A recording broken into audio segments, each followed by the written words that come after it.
Oi pessoal, tudo bem? Quem está falando é o Felipe Folgosi e eu vou começar uma série de vídeos aqui no meu canal. Eu vou explicar por quê, né? É, de um tempo para cá, bom, para quem não sabe, eu sou cristão, né? Eu sou evangélico e para quem não conhece, cristão acredita muito em profecia e no mundo espiritual, né? A gente acredita que a vida é mais do que a matéria, né? Que todo mundo tem um espírito e que Deus criou todas as coisas e Ele se comunica com a gente. De um tempo para cá, algumas pessoas me falaram a respeito disso, de que Deus iria fazer com que eu usasse esse canal, nessa ferramenta aqui do YouTube, que eu comecei de brincadeira, né? Assim, postando vídeos de viagem principalmente, para é, levar alguma mensagem, né? Dividir aquilo que Deus tem falado comigo e, e uma das coisas também que me fez, né? Me incentivou foi que no carnaval eu estive em Brasília, né? Em várias igrejas falando sobre o meu testemunho, né? O testemunho basicamente como que contando a história da tua vida, assim, como que Deus é, se, se, se, se revelou, né, para você, como que ele te transformou, como, enfim, né, como era a sua vida antes e depois de ter um compromisso, né, com uma aliança com Deus, né, com Jesus Cristo, assim. E para minha surpresa, né, algumas das igrejas que eu fui, né, no carnaval, eu fiquei o período do carnaval todo lá, elas postaram, né, os vídeos no YouTube e assim, de uma forma surpreendente esses vídeos viraram meio que viral assim, e acho que já juntando todos quase umas 20 mil pessoas já assistiram, e todo dia as pessoas me escrevem dizendo elas o que elas têm sentido ao ver o testemunho, né? Muita gente falando, poxa, me ajudou, eu estava distante de Deus, né? Eu me identifiquei com a tua história, eu passei por algum processo parecido, porque eu fiquei distante, né? Para quem não viu, eu fiquei distante da igreja durante um tempo, né? Durante uns 10 anos da minha vida eu fiquei afastado, enfim, obrigado com Deus, mas não vou repetir aqui, né? É só você procurar no YouTube que você acha para assistir. Mas eu nesse primeiro vídeo, né, muita gente, como eu falei, as pessoas falam que passaram pela mesma situação, e eu comecei a refletir sobre isso, né, sobre o porquê que muita gente acaba depois de convertido, vamos dizer assim, né, depois da pessoa que a pessoa passou a ter uma aliança com Deus, né, fala assim, não, eu assumi essa identidade de cristão, de querer viver segundo o que a Bíblia diz, né, segundo os preceitos cristãos. Por que muitas vezes as pessoas acabam se desviando, como eu me desviei, né? E eu fiquei refletindo sobre isso, né, até para dar uma, uma resposta, não uma resposta, mas dividir novamente com as pessoas que me escreveram, né? Primeiro eu quero agradecer a tanta gente que assim, todo dia muita gente assiste e me manda mensagem no Instagram, no Facebook, né, falando, poxa, eu assisti, enfim, primeiro, obrigado, porque isso, né, reforça a minha fé também, no sentido de que uma coisa que eu fiz, né, eu não imaginava que esse testemunho fosse tocar tantas pessoas, então, para mim isso é uma confirmação de Deus, né, e vamos lá, né, então, eu acho que principalmente tem uma coisa que às vezes quando a gente se converte, né, a gente passa a viver segundo os preceitos, que a vida vai virar um mar de rosas, né, e não é assim, né. Primeiro que Jesus não falou isso, né, Jesus disse que no mundo tereis aflições, mas crede em mim, pois eu venci o mundo, né. Então assim, a mudança, a diferença é que a gente passa a enfrentar as dificuldades, mas de um lugar de vitória, porque, né, se nós estamos em Cristo, Ele já venceu e nós somos mais que vencedores, mas não quer dizer que a gente não vá ter dificuldade, né? Então eu vou começar falando um trecho que eu gosto bastante aqui, que é Deuteronômio 8. Deixa eu pegar aqui, só para a gente entender, né? Aí assim, quem não for cristão ou evangélico, continua ouvindo, que com certeza, no mínimo é interessante, mas eu acredito que isso aqui vai falar com você também, no teu coração.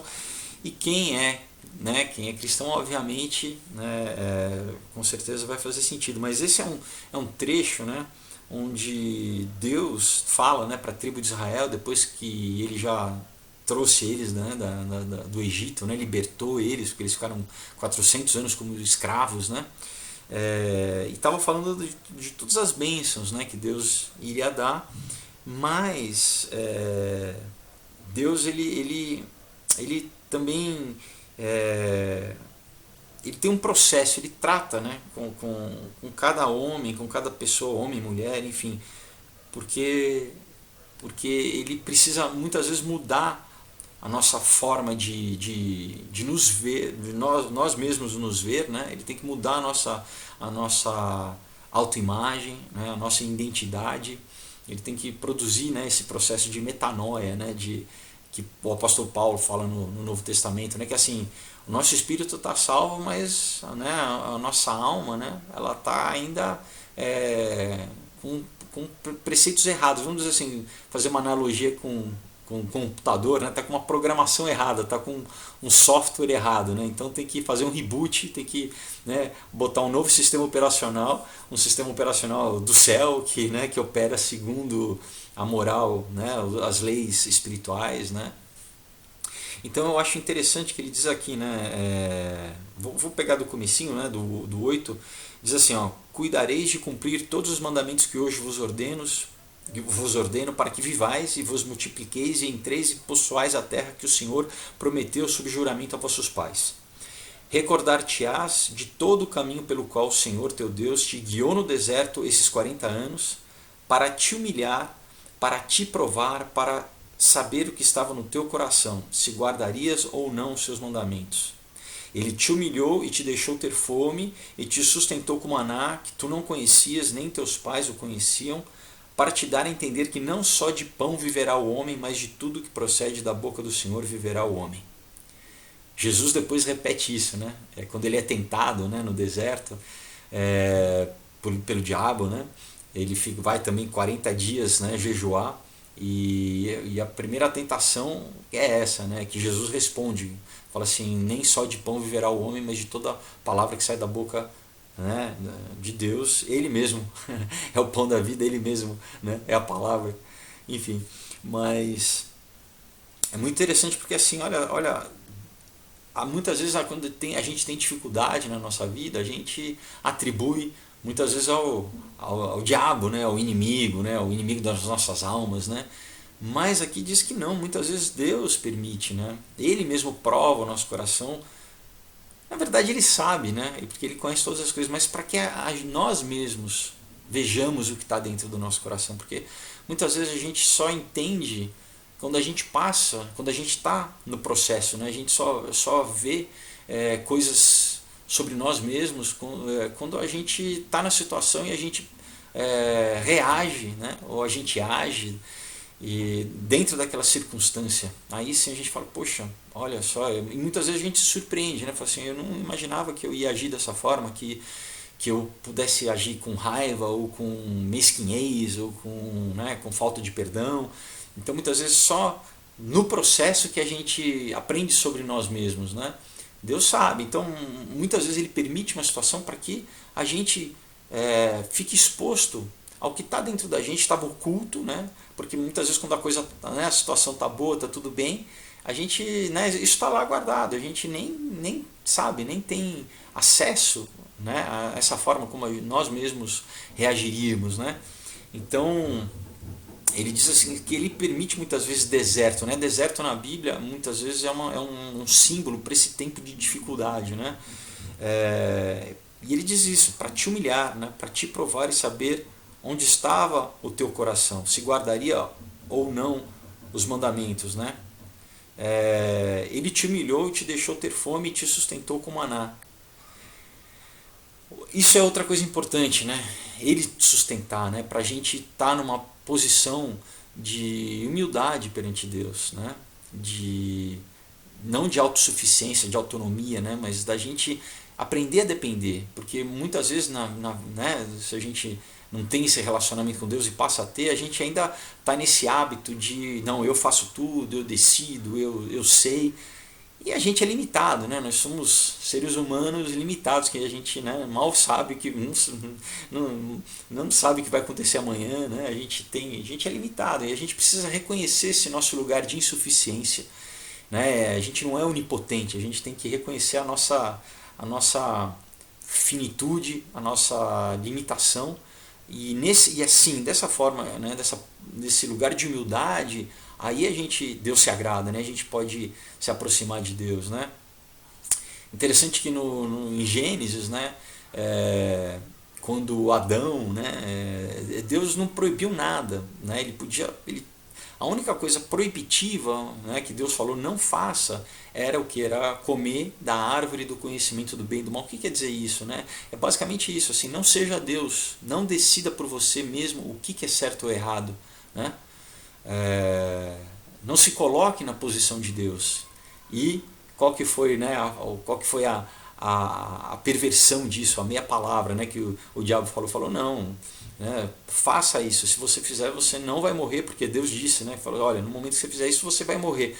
A gente tem que entender, né, destrinchar um pouquinho por que a gente ia morrer fazendo isso, porque olha, logicamente, se eu tomo o lugar de Deus, eu começo a falar o que é certo e errado por mim, a probabilidade de que as coisas vão dar errado, e vão dar errado porque eu sou ignorante, eu vou acabar, né? Claro que tem uma questão espiritual, né? Estou falando de uma forma só lógica aqui, mas eu vou quebrar a cara, eu vou fazer coisa errada, as coisas vão dar errado e eu vou acabar, né? Morrendo, né? Fisicamente, espiritualmente primeiro, mas as coisas vão dar errado, vão levar à decadência, né? E o diabo falou, não, você vai ser igual a Deus se você fizer isso, né? Porque você vai ter autoridade de Deus, você vai ter autonomia de Deus. Isso é um engano, né? Então a gente tem que ter essa humildade de buscar a Deus e se humilhar no sentido de reconhecer que nós não sabemos, né? Nós somos limitados e nós precisamos da direção, do conhecimento, da sabedoria, da força, da fé, né? Para passar a dificuldade. Então, eu acho muito interessante, né, assim, como ele repete, né, 2 vezes essa questão de te humilhar. Parece, não é que Deus quer espizinhar ninguém, Deus não é sádico, né? Na verdade, Ele quer que a gente tenha esse coração não arrogante, né? Que a gente aprenda, como um pai ensina um filho, né?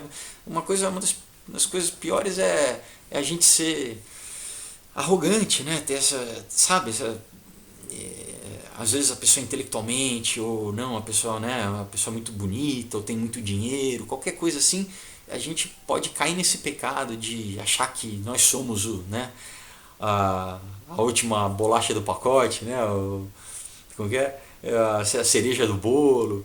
E isso é ruim, né? A gente tem que saber que nós somos limitados, né? Nós vamos envelhecer, enfim, que Deus nos capacita, né? A gente está vivo pela graça de Deus, né? Cada dia que a gente acorda e tem respiração, tanta coisa que sustenta a gente, né? Só a gente ter uma unha encravada para a gente saber, né, como incomoda, como dói. Então, né, imagina uma doença, né, uma coisa. Então a gente não dá valor, né, à nossa saúde, vamos dizer, pegando a saúde, que é uma coisa bem fácil, né? Mas tantas situações na nossa vida, tantas áreas da nossa vida que a gente, em inglês eles falam take for granted, né? A gente só percebe quando falta, quando a coisa dá errado. Aí a gente fala, poxa, né, olha, aquela história, não dá valor enquanto tem, né? Isso é um clichê, mas não deixa de ser verdade, né? Então, eu vou falar agora de um texto que eu escrevi, né, que eu acho muito interessante, quer dizer, que eu tentei também, né, dizer um pouco, né, sobre o que a respeito dessa questão, né? Então diz assim, ó, No Antigo Testamento, o sumo sacerdote usava uma placa de ouro, né, sobre a mitra, né? Ele tinha um chapéu e tinha uma placa na testa, né, que dizia assim, né, estava gravado dizendo assim, santidade ao Senhor. Né? Hoje em dia, né, pode-se dizer que nós vivemos em outro contexto social e cultural, né, inclusive espiritualmente, né, porque nós vivemos na nova aliança, né, a lei, né, o velho pacto já foi encerrado, né, Jesus cumpriu a lei, então nós vivemos na graça, né, no tempo da igreja. Mas esse princípio espiritual de santidade continua. Né? Santo, a palavra santo quer dizer separado, né? Quer dizer que Deus nos separou para vivermos em comunhão com Ele, e essa comunhão só é possível se nós formos santos, se nós formos limpos, né? Sem pecado, sem mácula, porque Ele é santo, né? Porque Deus a Bíblia diz que Ele é fogo consumidor, né? Quer dizer, ele é tão santo, Ele é pura santidade que não tem como Ele, né? Luz e trevas, né? Mais ou menos assim, né? Não tem como Ele ter comunhão com trevas, né? Então a gente também tem que estar em santidade, né? Humanamente isso é obviamente impossível, né? Devido à nossa natureza que se inclina para o mal, né? Desde o pecado original, né? Qualquer psicólogo vai te dizer, né, que enfim, a tal da condição humana, que a filosofia tenta tratar essa questão espiritual, né, de uma forma filosófica, ela chama de condição humana. Mas através do novo nascimento em Cristo, nós podemos novamente ter comunhão com Deus. Né? Em 1 Pedro, o capítulo 2, versículo de 5 a 9, diz assim: nós sabemos que agora fomos feitos sacerdotes reais através de Jesus, que todo cristão que confessou também exerce o papel de sacerdote, oferecendo sacrifícios espirituais de louvor. Eu particularmente penso que o segredo para nós vivermos em santidade é estarmos em comunhão constante de Deus. Uma das coisas que, quando eu acabei me desviando, né, foi o tal do esfriar, né, quando você já não quer mais ler a Bíblia, talvez não vai mais à igreja, né, é um processo de distanciamento de Deus, em vez de estar numa comunhão íntima, né. Na verdade, né, quando nós submetemos as nossas vontades a Deus, né, é aí que entra essa questão. Né? Eu percebo que uma das principais objeções que as pessoas têm contra o cristianismo, ou ter uma vida submetida à vontade de Deus, é a perda da onipotência pessoal. Né? Ou seja, de ser o Deus de sua própria vida, escolhendo o que é certo e errado. E aqui, né, tem um pouco do que eu já falei, né, dessa questão, né, do homem querer tomar o lugar de Deus. Né? E nós sabemos o resultado final disso. Né? Afinal, como um ser limitado consegue criar uma infinita série de categorias para determinar o que é certo e errado? Claro que ele estava fadado a cometer erros, e esses erros levariam à sua morte, não só física, mas espiritual. Da mesma forma que Deus criou leis naturais, né? As leis, né, como lei da gravidade, lei da causa e efeito, lei, né, da eletromagnética, as leis da termodinâmica, enfim, ele também criou leis espirituais que na nossa realidade são traduzidas em leis morais, né? Ou em leis. O que quer dizer uma lei moral? Né? São basicamente como a gente deve agir, né? Como a gente deve interagir, se comportar, né? Na nossa vida, na sociedade, enfim. Quando o homem escolhe abandonar essas leis estabelecidas por Deus, que por definição são boas e justas e corretas, né? Porque Ele é bom, Ele é justo, né? O homem corre o risco de pelo menos errar, vamos dizer, 50% das vezes. Né? Ou seja, né, joga uma moeda, você tem chance de 50%. Né? Então pelo menos ele vai errar assim. Claro que vai errar muito mais, né? Mas vamos dizer assim, só uma questão de probabilidade, 50%. Né? Infelizmente sabemos que existe uma lei chamada entropia, que é uma das leis da termodinâmica, que eu falei para você, segunda lei da termodinâmica. Deixa eu pegar o texto aqui que eu perdi, eu olhei para a câmera e perdi. Condição humana. Peraí. É o primeiro vídeo que eu estou fazendo, pessoal, então me dá uma colher de chá aqui. Cadê? Aqui. O homem escolhe abandonar um risco de correr. Bom, infelizmente sabemos que existe uma lei chamada entropia que diz que no estado natural, sem interferência sobrenatural, que o relacionamento com Deus traz, nós também tendemos à decomposição, à imoralidade, né? Essa lei diz que tudo no universo materialmente tende à decomposição, né? À entropia. Por isso que tudo envelhece, tudo, né, desmancha, tudo desfaz, né? A filosofia lida com essa questão há muito tempo, com o que chamam de condição humana, ou essa inclinação inerente para o mal. Mas existe o remédio, a cura, que regenera essa decomposição moral e espiritual, que é exatamente sacrificar esse lugar de onipotência ou de autodeificação em nossas vidas e deixar Deus ser Deus, né? Então, quando a gente sacrifica essa falsa onipotência que a gente tem para Deus, que é o verdadeiro ser onipotente, ele passa a habitar em nós, e aí sim, né, nós temos uma nova natureza, né, uma nova vida, né? Os antigos hebreus tinham um ato que simbolizava externamente essa decisão, que era a circuncisão. Aparentemente, essa prática pode parecer sem sentido e até mesmo bárbara, né?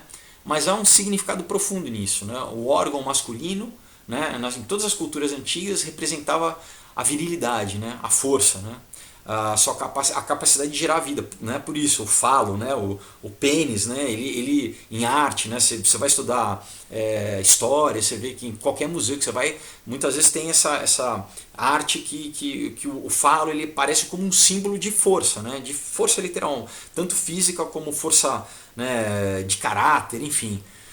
Por isso, porque gerava vida, né, onde você né, é um dos essa força da civilização, vamos dizer assim, né, de criar, enfim. Então, quando, né, aqui, ó, de certa forma, o falo representa a potência masculina e do próprio indivíduo. Ao se circuncidar, ele estava dizendo que essa independência estava sendo castrada e que o homem sacrificava esse pseudo lugar de onipotência, porque na verdade ninguém é verdadeiro onipotente, para dar lugar a Deus, que psicologicamente falando representa a melhor abstração possível que se possa ter. O bem maior, a estrutura de valores correta que promove a vida, mas espiritualmente falando, para quem acredita, né, a submissão ao crer que ele verdadeiramente é onipotente, né? Então, o que para quem não sabe, né, o Deus falou para Abraão, né, que quando começou vamos dizer assim, o relacionamento desse povo escolhido que virou o povo judeu, né, que eles iam ter uma coisa para distinguir ele de todos os povos. Eles tinham que, né, circuncidar a pele, né, o prepúcio do pênis.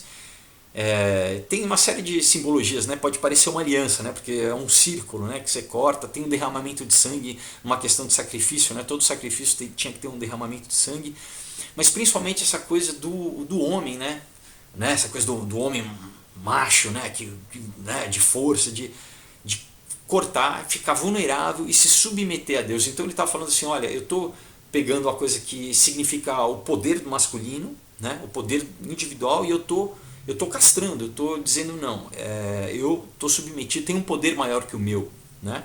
Esse é o sentido da circuncisão.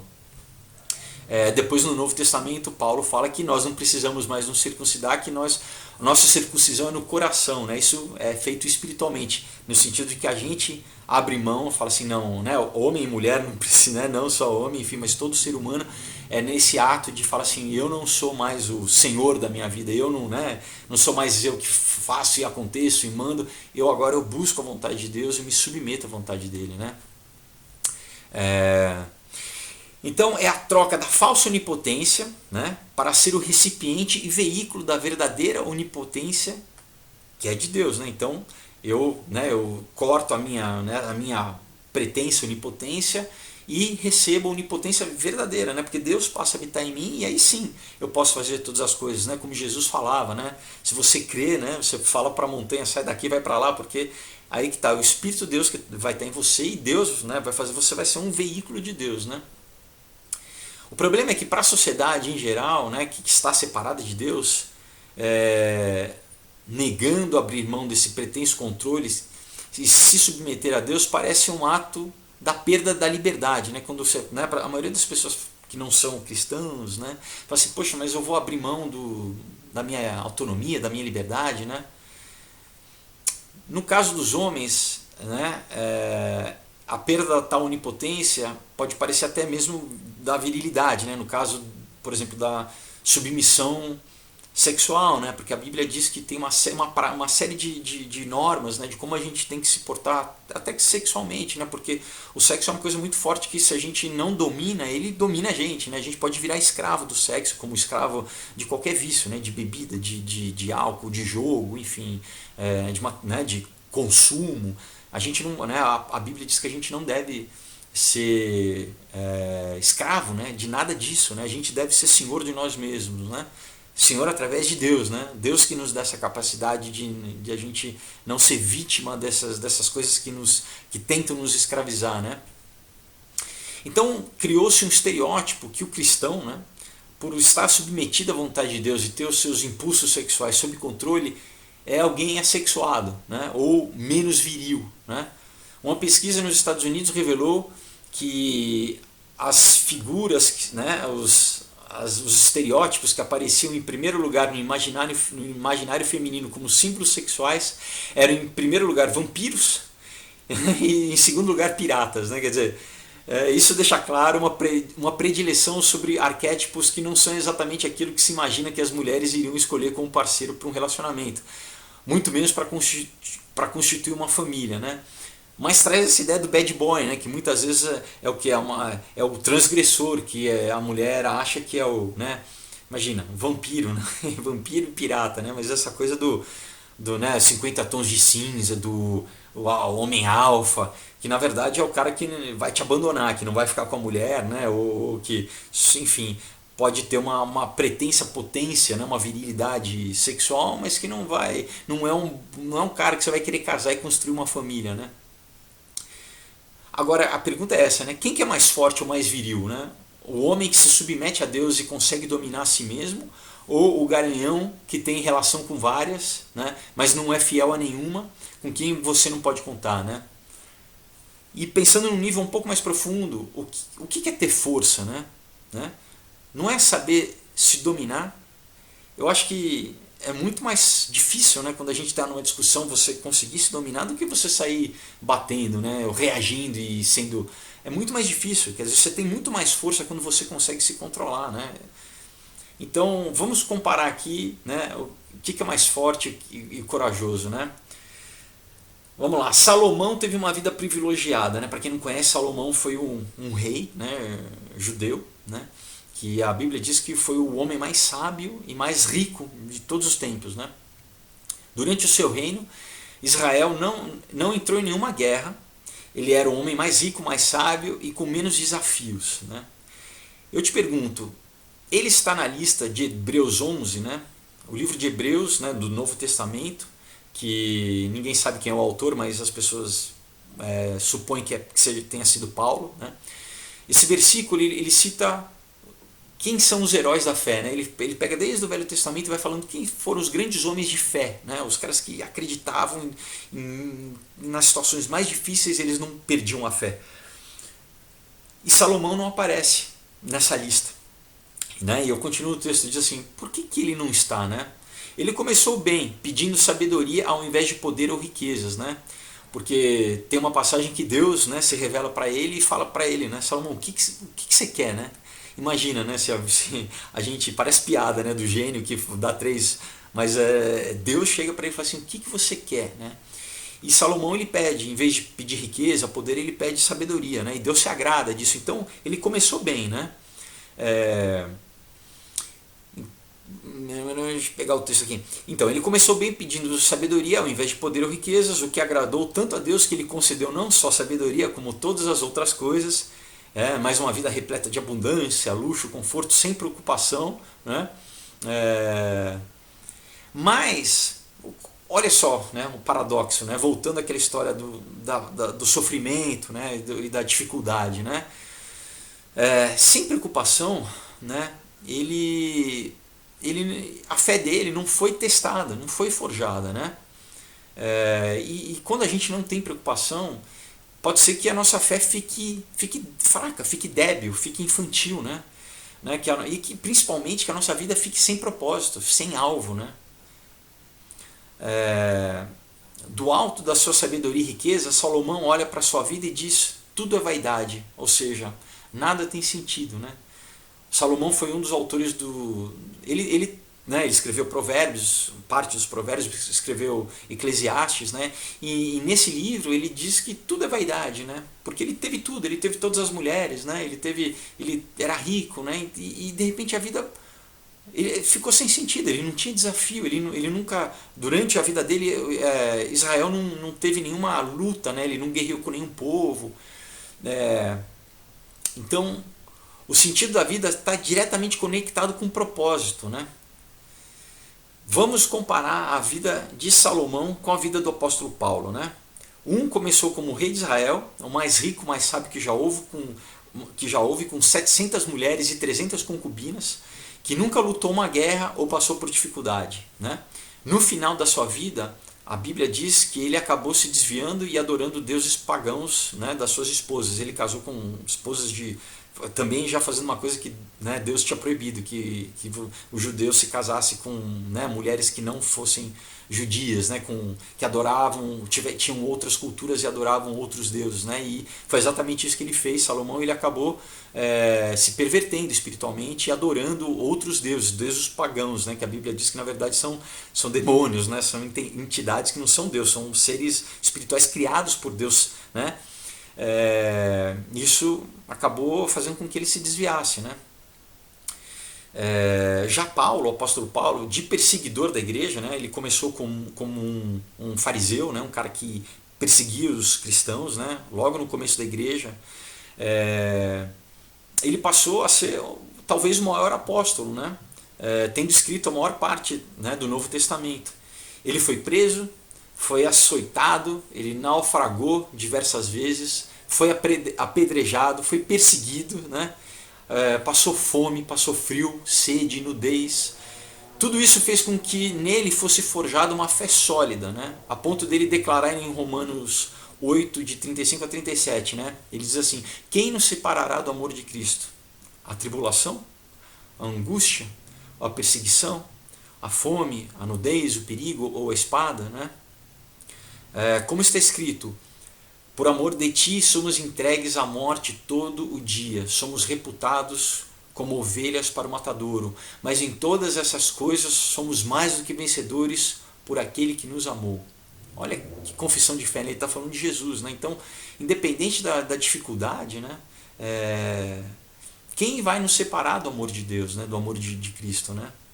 Ninguém, né? Por mais que a gente possa ser perseguido, passar por dificuldade, né? E ele continua em Romanos 5, de 3 a 5, né? Ele diz assim: e também me glorio nas tribulações, porque sei que a tribulação produz paciência, e a paciência um caráter aprovado, e o caráter aprovado traz a esperança, e essa esperança não nos traz confusão, porque o amor de Deus está derramado em nossos corações por meio do Espírito Santo, que é dom de Deus.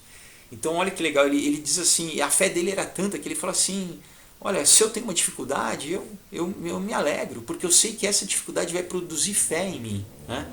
Ela vai produzir paciência, eu vou ficar mais... É como se fosse uma musculação espiritual, né? Eu vou ficar mais forte. A dificuldade vai trazer, eu vou me aproximar mais de Deus, vai me trazer resiliência, eu vou ficar mais forte. Isso vai fazer com que o meu caráter fique mais, né? Seja aprovado, um caráter correto, porque eu vou buscar Deus, né? E isso tudo traz esperança, né? A minha fé vai crescer, eu vou me exercitar na fé. Então olha só, muitas vezes o que é dificuldade, né? Que é momentânea, né? Mas que muitas vezes a gente pensa: poxa, Deus está permitindo isso na minha vida, né? Para que tudo isso? Para que ir na igreja? Para que ser cristão, né?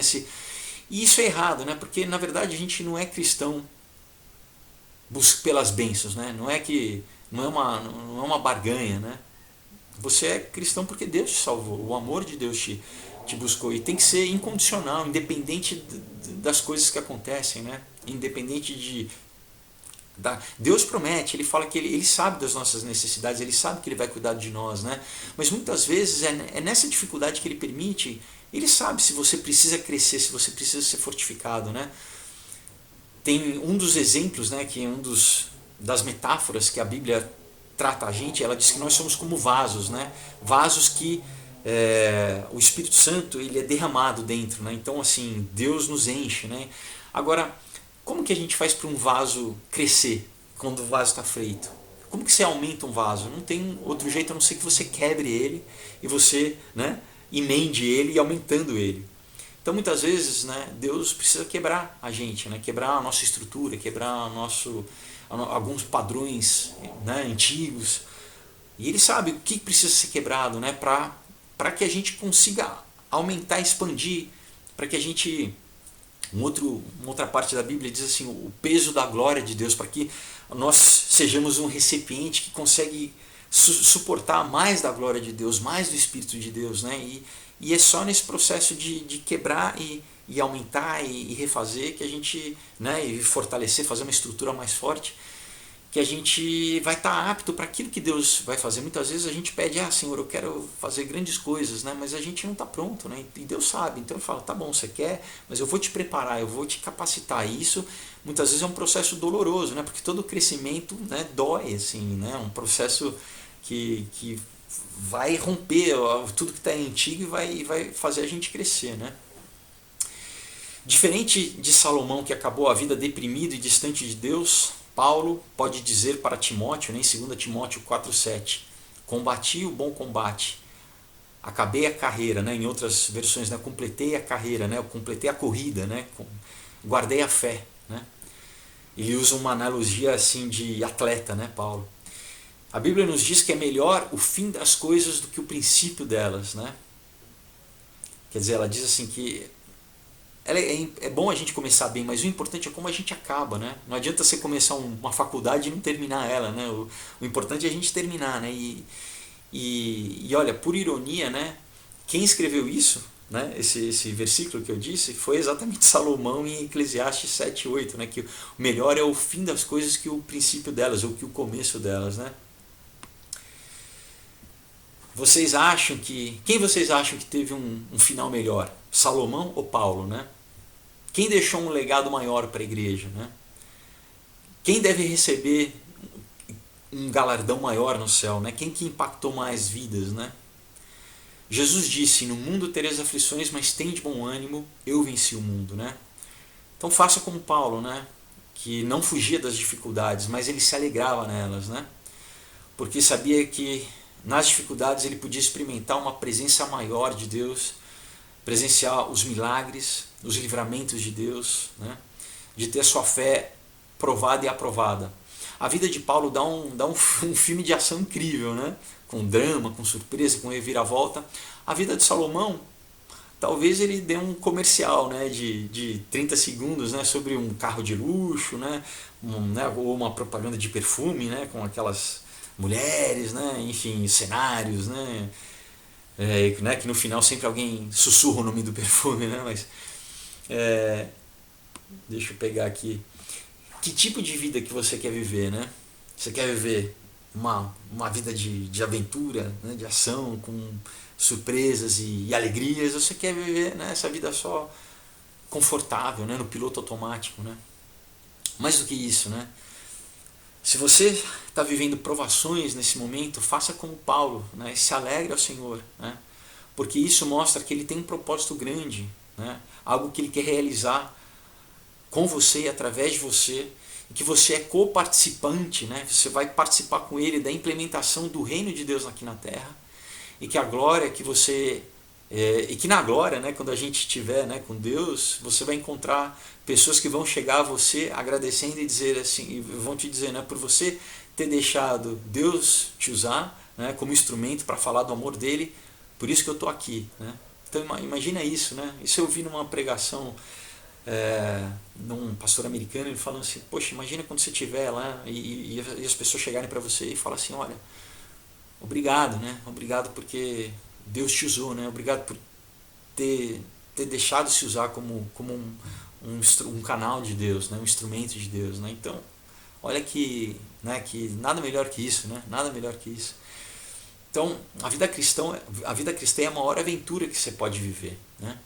Então, eu sei que muitas vezes a gente fraqueja, né? Eu até falo no testemunho que uma figura que eu gosto é Elias, né? Que foi um dos maiores profetas, né? Talvez o maior profeta. E mesmo ele chegou num momento de dificuldade tão grande que ele pediu para Deus para que Deus levasse ele, para ele morrer. Então, muitas vezes a nossa fé pode claudicar, né? Pode fraquejar, né? Mas fica firme, sabe? Busca Deus, busca irmãos que podem orar com você, busca ler a palavra, busca, sabe? Chora, entrega para Deus toda a tua falta, sabe? Tudo que falta para você, toda a dificuldade, aquilo que você fala, Deus, cadê? É isso que você sacrifica, exatamente isso, sabe? Ora e fala assim, Deus, é essa minha falta que eu entrego a Ti, que com certeza Ele vai fazer um milagre na tua vida, né? Porque se as coisas fossem fáceis, né, não precisava ter milagre, né? Os milagres só acontecem na dificuldade, né? Quando chega num momento que a gente não consegue mais fazer, né, na nossa limitação. Então, que você, né, não esmoreça o teu coração, né, não se desvie por causa disso, né, e isso, o evangelho, né, não é um evangelho de comodidade, né, não é Deus não te salvou só para você ter as coisas, mas para você viver através dele, e implementar o reino, né? Então, muitas vezes a dificuldade ela vem exatamente para fazer você crescer, para te fortificar. Então, busca essa ótica, né? Não busca assim, Deus me abandonou, Deus não está falando comigo, né? Ao contrário, fala assim, não, Deus está permitindo para que eu cresça em fé e para que eu veja a glória dele, né? Porque o que ele vai fazer vai aumentar minha fé e eu vou ver, né? Eu vou ver o milagre, né? Eu vou ver as coisas acontecerem, né? Então, passa a viver nesse nível de fé assim.